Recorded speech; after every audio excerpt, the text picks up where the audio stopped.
Action కు దిగుతోంది opposition. Hand power ఏంటో చూపించేందుకు భారీ స్కెచ్ రెడీ చేసింది.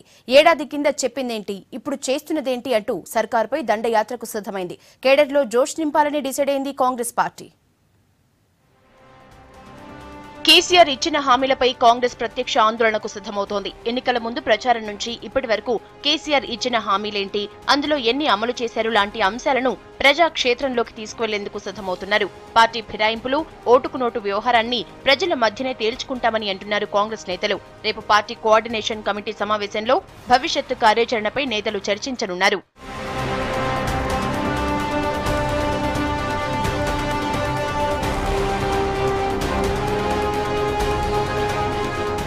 కేసీఆర్ ఇప్పటి వరకు లెక్కలేనన్ని హామీలిచ్చి అందులో కొన్ని మాత్రమే మొదలు పెట్టారని ఆరోపిస్తున్నారు నేతలు. ఉద్యోగ నోటిఫికేషన్లు, KG2 PG ఉచిత విద్య, మైనారిటీ, గిరిజనులకు 12% రిజర్వేషన్లు, దళితులకు 3 ఎకరాల భూమితో పాటు రైతుల ఆత్మహత్యలు, తెలంగాణ అమరవీరుల కుటుంబాలను ఆదుకోకపోవటం లాంటి హామీలపై కాన్సంట్రేట్ చేస్తున్నారు నేతలు. ప్రభుత్వం ఇచ్చిన హామీలపై శ్వేతపత్రం రిలీజ్ చేయాలని డిమాండ్ చేశారు లీడర్స్. ముఖ్యమంత్రిగా మీరు ప్రమాణ స్వీకారం చేసిన నుంచి నిన్నటి హరిత హనం దాకా కూడా జరిగినటువంటి సభల్లో మీరు ఇచ్చినటువంటి ప్రామిస్ లిస్టు చేస్తా ఉన్నాం. వాటి జీవోలు, వాటి అమలు, వాటి నిధుల కేటాయింపు మీద శ్వేతపత్రం విడుదల చేయమని ప్రభుత్వాన్ని డిమాండ్ చేస్తా ఉన్నాం.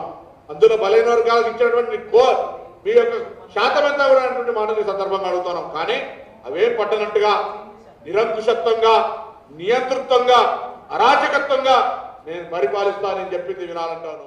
ఏడాది కాలంలో కాంగ్రెస్ ఆశించిన స్థాయిలో ప్రభుత్వ కార్యక్రమాలు నిర్వహించలేకపోయిందన్న భావన పార్టీ వర్గాల్లో ఉంది. పార్టీ గుర్తుపై గెలిచిన ఎమ్మెల్యేలను టీఆర్ఎస్ లో చేర్చుకున్నా న్యాయ పోరాటానికే పరిమితమయ్యారు తప్ప జనంలోకి ఇష్యూను తీసుకువెళ్లలేకపోయారన్న వాదన పార్టీలో వినిపిస్తోంది. మరో 6 నెలల్లోనే మున్సిపల్, వరంగల్ లోక్సభ ఉప ఎన్నికలు ఉండటంతో ప్రజాక్షేత్రంలో ఉండాలని డిసైడ్ అయ్యారు నేతలు. ఎన్నికలు జరిగేది కొన్ని జిల్లాల్లోనే అయినా రాష్ట్ర వ్యాప్తంగా ఆందోళనలకు స్కెచ్ చేస్తున్నారు కాంగ్రెస్ నేతలు. త్వరలోనే నిజామాబాద్ జిల్లాలో బహిరంగ సభకు ప్లాన్ చేస్తున్నారు నేతలు.